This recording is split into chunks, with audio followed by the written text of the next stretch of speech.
हमारी माताएं, परम आदरणीय सभी युवा साथी, सभी ग्राम जनवासियों का मैं स्वागत करती हूँ। क्योंकि अभी अभी शिवरात्रि बीती है और शिव मंदिर का जैसे ये प्रांगण लगता है, तो सर्वप्रथम मैं श्री गणेश का नाम लेकर शुरुआत करती हूँ कि वक्रतुंड महाकाय सूर्यकोटि समप्रभा निर्विघ्नं कुरु मे देव सर्वकार्येषु सर्वदा।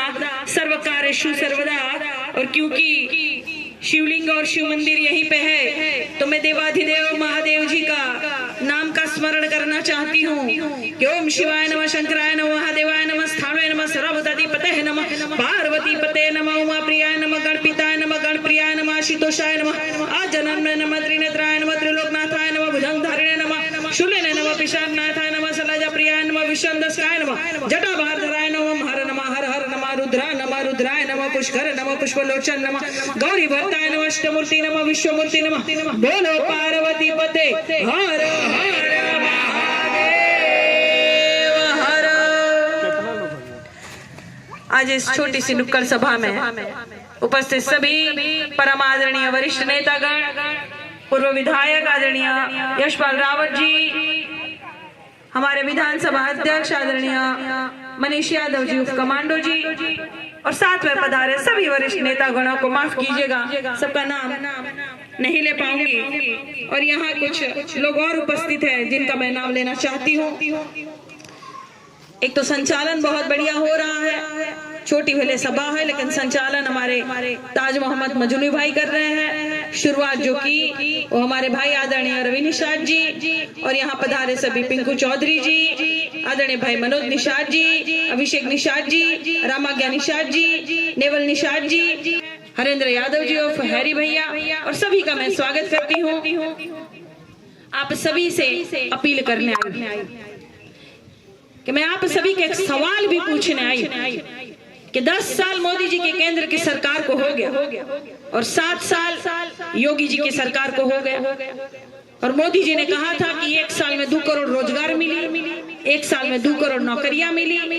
हम ग्राम सभा में पूछे चाहते कि यहाँ भी पढ़वैया लड़का लड़की हुई कि हुक सरकारी नौकरी मिलल बा, सरकारी नौकरी मिलल बा के बाबू काहे नहीं मिला। हर ग्राम सभा में जाकर मैं ये सवाल पूछती हूँ, हर जगह ये सवाल पूछती हूँ, तो कोई भी कहता है कि नौकरी मिली ही नहीं। आखिर मिली कहाँ? यहाँ से लेकर उत्तर प्रदेश के कोने कोने पर मैं घूमती हूँ। आप सभी की लोकसभा की प्रत्याशी हूँ, नाम काजल निषाद। यहाँ पर भी लगातार 5 विधानसभा में जाकर घूम रही। कैंपियरगंज पड़ेगा, सहजनवा पड़ेगा, पिपराइच पड़ेगा, गोरखपुर शहर और गोरखपुर ग्रामीण पड़ेगा, लगातार कोने कोने पर जाकर चल रही हूँ इसी टूटे पैर के साथ। प्लास्टर था, प्लास्टर अभी अभी कटा है, लाठी से चल रही हूँ, लेकिन कोई भी चोट मुझे आपके बीच में आने से नहीं रोक सकती। मैं लगातार संघर्ष कर रही हूँ, 14 साल हो गए संघर्ष करते करते, और 14 साल में श्री रामचंद्र जी का वनवास भी पूरा हो गया। तो आप लोग बताइए, आपकी बहन काजल निषाद का वनवास कब पूरा होगा? कब पूरा होगा? आप लोग सब चाहेंगे तो ये वनवास पूरा होगा, आप चाहेंगे तो संघर्ष पूरा होगा। क्योंकि आपकी बहन लगातार चुनाव लड़ रही है। किसी गांव की प्रधान नहीं हूँ, फिर भी सबके सुख दुख में जा रही हूँ, सबकी लड़ाई लड़ रही हूँ। हमारी बहन जो हमारे कंधे से कंधे मिलाकर खड़ी है, आदरणीय चंचला निषाद जी, ये गोपलापुर की रहने वाली है। गोपलापुर गांव में एक सार्वजनिक ताल था, सभी दबंग उसे पाट रहे थे। भारतीय जनता पार्टी के कुछ दबंग थे जो सार्वजनिक ताल को पाट रहे थे। ग्राम जनवासियों का ताल था। इन महिलाओं ने मुझे बुलाया, मैं वहां गई और मैंने देखा कि खतौनी में सार्वजनिक ताल लिखा।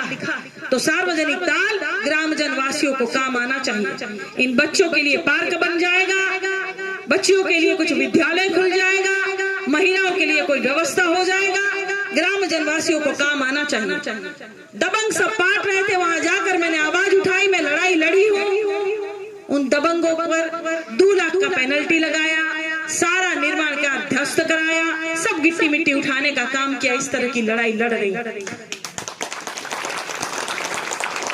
खोराबाड़ योगी जी बुलडोजर भेज दिए थे कि 600 घर टूटेंगे, यहाँ पे बड़ी बड़ी बिल्डिंगें बनेगी। वहाँ की महिलाओं ने मुझे बुलाया, पेपर में भी आया था, न्यूज चैनलों में भी आया था। मैं वहाँ गई और मैंने अधिकारियों से बात की, बुलडोजर को वापस भेजा और 600 घर बच गए। इस तरह की लड़ाई लड़ रही। तो आप लोग समझिए कि जब मैं कुछ भी नहीं हूँ, मैं किसी गांव की प्रधान नहीं हूँ, उसके बावजूद भी अधिकारियों से लड़ती हूँ, पुलिस चौकी में लड़ती हूँ, थाने पर लड़ती हूँ, पुलिस वालों से लड़ती हूँ, बड़े बड़े नेताओं से लड़ती हूँ। तो जब मैं कुछ भी नहीं हूँ तो इतना लड़ती हूँ, तो आप सब आशीर्वाद स्वरूप सांसद बना देंगे तो कितना लड़ूंगी। प्रणाम बाबा, नमस्कार करती हूँ। रवि भाई बैठ जाइए।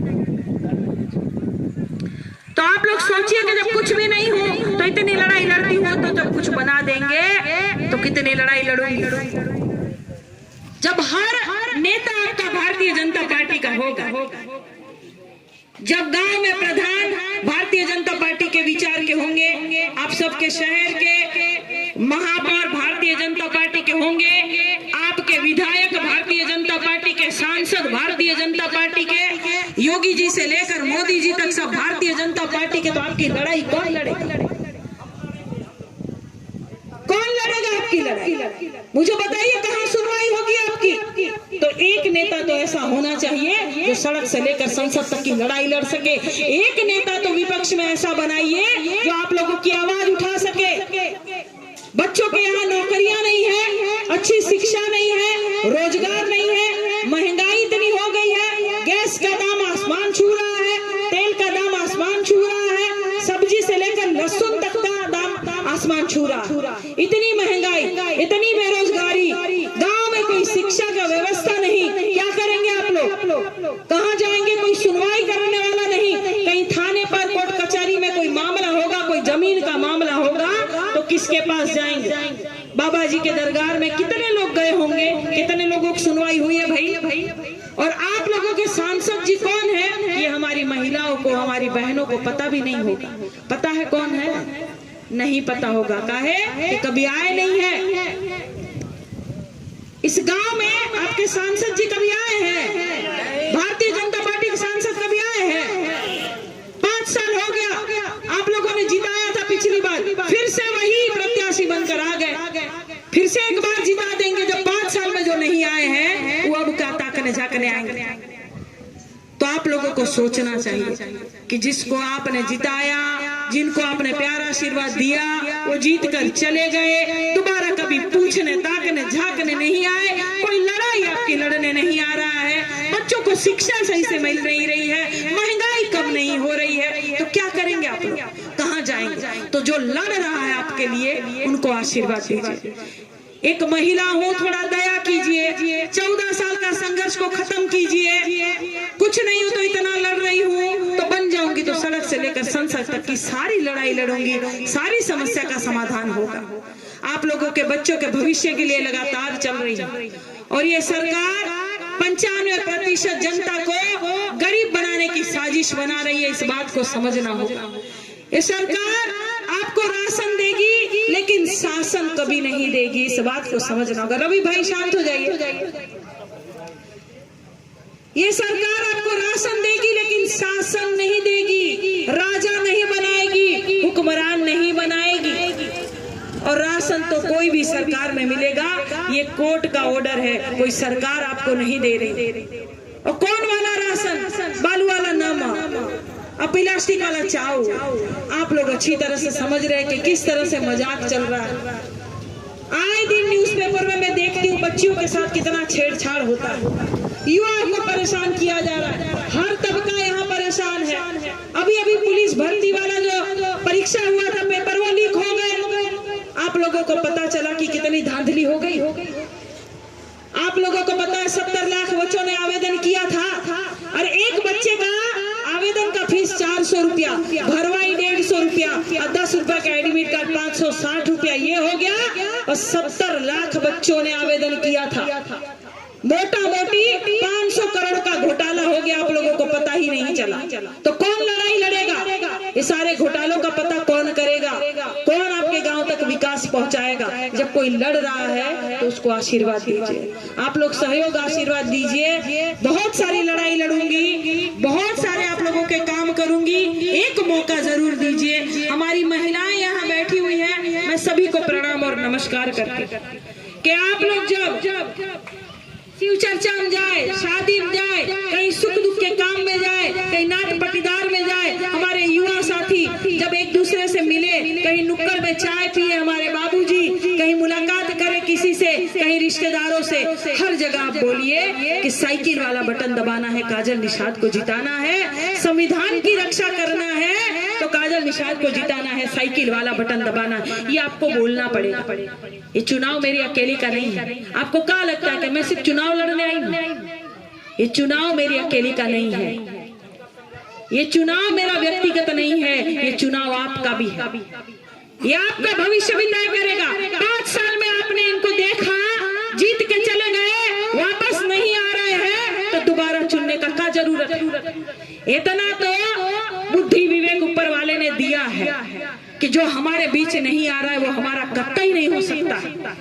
इतना बुद्धि विवेक ईश्वर ने हमें दिया है कि पानी भी एक बोतल में भरा रहता है तो उसको बदलना पड़ता है, नहीं तो वह भी खराब हो जाता है। कितने दिन तक एक बोतल में पानी भरकर रखेंगे?